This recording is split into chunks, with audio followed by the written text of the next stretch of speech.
안녕하세요, 재미주의입니다. 여러분은 인생에 큰 시련을 가져다준 사람이 있다면, 그리고 그 사람으로 인해 시작된 시련으로 우리 집이 폭삭 내려앉았다면 원흉이 된 그 사람을 용서하실 수 있나요? 100번 양보해 한 번은 용서한다 해도 두 번이나 같은 사람 때문에 똑같은 위기가 벌어진다면 절대 용서가 안 되겠죠? 이게 정상인데 한국 때문에 나라가 한 번은 세계 최빈국으로 전락, 한 번은 내란 직전까지 두 번이나 끔찍한 위기를 맞았음에도 불구하고 한국을 사랑하게 된 아주 이상한 나라가 있다고 합니다. 여러분의 좋아요, 구독, 알림은 저에게 큰 힘이 됩니다. 꼭꼭 부탁드려요. 1962년 한국과 첫 외교 관계를 수립한 나라 마다가스카르. 순조롭게 이어져온 두 나라의 관계는 마다가스카르에 사회주의 정권이 수립되고 북한과 외교 관계까지 맺었다는 사실이 알려지며 1972년 7월 두 나라의 외교는 단절되었습니다. 1988년 한국에서 열린 서울 올림픽에도 불참 오랫동안 두 나라의 관계는 끊어지게 되었는데요. 그랬던 두 나라가 1990년대에 들어서며 급변했습니다.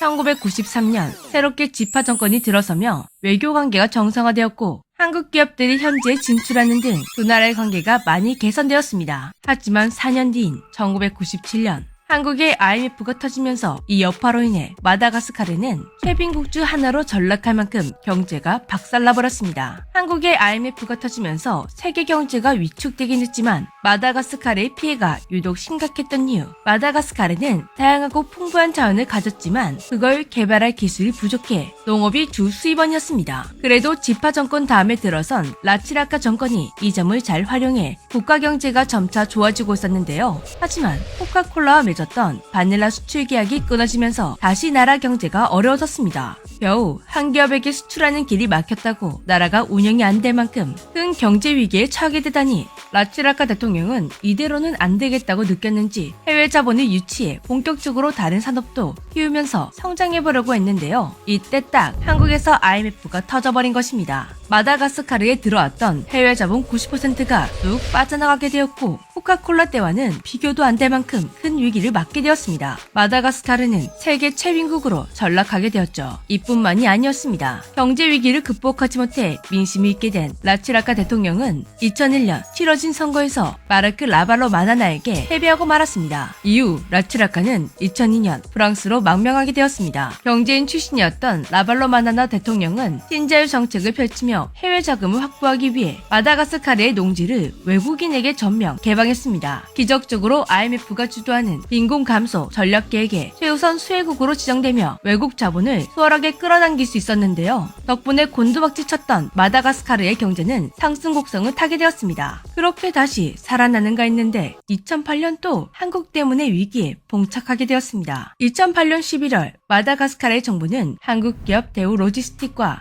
농토 임대 계약을 맺었습니다. 그런데 계약 조건이 알려지며 마다가스카르의 국민들은 분노하게 되었는데요. 마다가스카르 전체 경작지의 절반 이상이 대우의 손에 쥐어졌습니다. 이는 대한민국의 전체 경지 면적과 거의 맞먹는 엄청난 규모였는데요. 그리고 이걸 무려 99년 동안 임대해주기로 했죠. 이 조건 말고도 마다가스카르의 국민들이 분노한 포인트는 더 있습니다. 첫째, 해당 지역은 기초 인프라가 전혀 갖추어져 있지 않아 대규모 개발이 필요했습니다. 이로 인해 마다가스카르의 자연 환경이 꽤 많이 훼손될 것으로 예상되었죠. 둘째, 이 사업은 표면적으로 한국의 식량 안보를 목적으로 하고 있다고 알려져 있었는데 결국 중국으로 수출돼 사료용 옥수수 생산 계획이라는 사실이 밝혀졌습니다. 이 같은 이유들로 대우 로지스틱은 환경 파괴와 경제 주권을 침해한다는 비판에 직면하게 되었는데요. 대우 로지스틱은 이 사업을 통해 발생할 수 있는 경제적 기회와 발전 가능성을 강조하며 어떻게든 사업을 이어나가보려 했지만 새로운 정치적인 인물 라조엘레나가 등장하며 무산되었습니다. 그는 34살이라는 젊은 나이에 마다가스카르의 수도 안타나나리보 시장 선거에 출마해 63%라는 높은 득표율을 얻으며 시장이 되었습니다. 라발로 마나나 대통령이 가장 경계하는 인물이 되었는데요. 너무나 경계한 나머지 터무니없는 짓을 저지르기도 했습니다. 그를 견제하겠다는 이유로 수도 예산을 차단해버린 것인데요.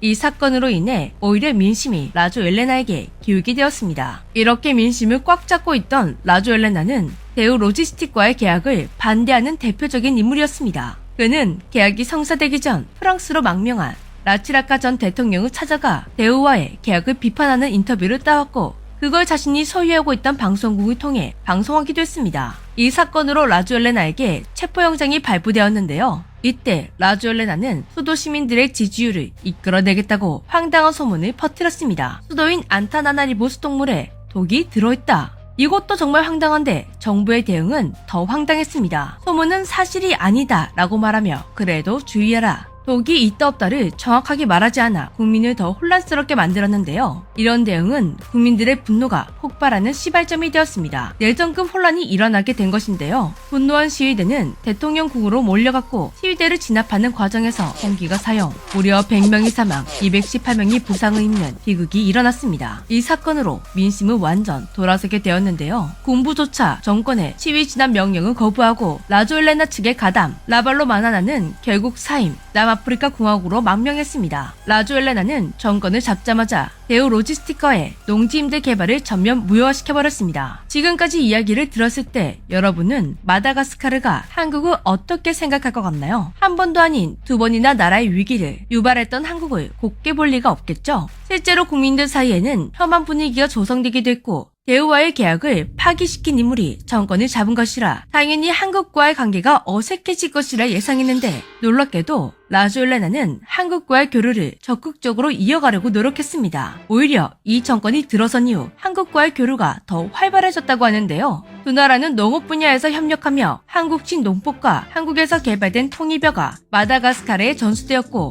현지 기후와 잘 맞아떨어져 큰 성공을 거두었다고 합니다. 두 나라의 협력은 환경보호 분야로도 확장되었는데요. 한국 정부는 유네스코와 협력하여 마다가스카르 내 바오밥 나무와 여우원숭이 보호 프로젝트에 참여하고 있습니다. 그리고 혐한 분위기 또한 사라지고 있습니다. 마다가스카르에도 한류가 침투했기 때문인데요. 한류 인기가 높아지며 한국 문화를 전문적으로 소개해주는 TV 프로그램이 편성되기도 했고 한글을 알려주는 세종학당도 생겼습니다. 2019년에는 마다가스카르에서 열린 아시아 관련 엑스포에 한국이 참가하기도 했고 마다가스카르의 안타나나리보 대학 중앙도서관에는 한국 문화 코너가 개관되었습니다. 현지에서 열린 집콕 K-POP 온라인 대회는 예선부터 치열할 정도로 한국에 대한 관심이 높다고 하는데요. 이렇게 끊어지지 않고 이어진 신기한 인연은 한국에게도 좋은 영향을 주고 있다고 합니다. 초반에 말했듯이 마다가스카르는 풍부한 자원을 가진 나라입니다. 코발트 생산국 파리, 세계 3대 니켈 광산과 흑연을 보유하고 있죠. 이 모든 광물이 배터리 생산에 중요한 광물들이다 보니 한국 기업들은 일찍이 마다가스카르에 투자해 니켈과 코발트를 생산하고 있고 최근에는 흑연에도 협력을 추진하고 있습니다. 만약 두 번의 사건으로 두 나라의 인연이 끊어졌다면 한국에게도 정말 필요한 협력처가 없어져 버리는 것이었는데요. 이제는 부디 두 나라가 서로에게 좋은 영향을 주면서 관계를 이어나갔으면 좋겠습니다. 지금까지 재미주였습니다. 안녕!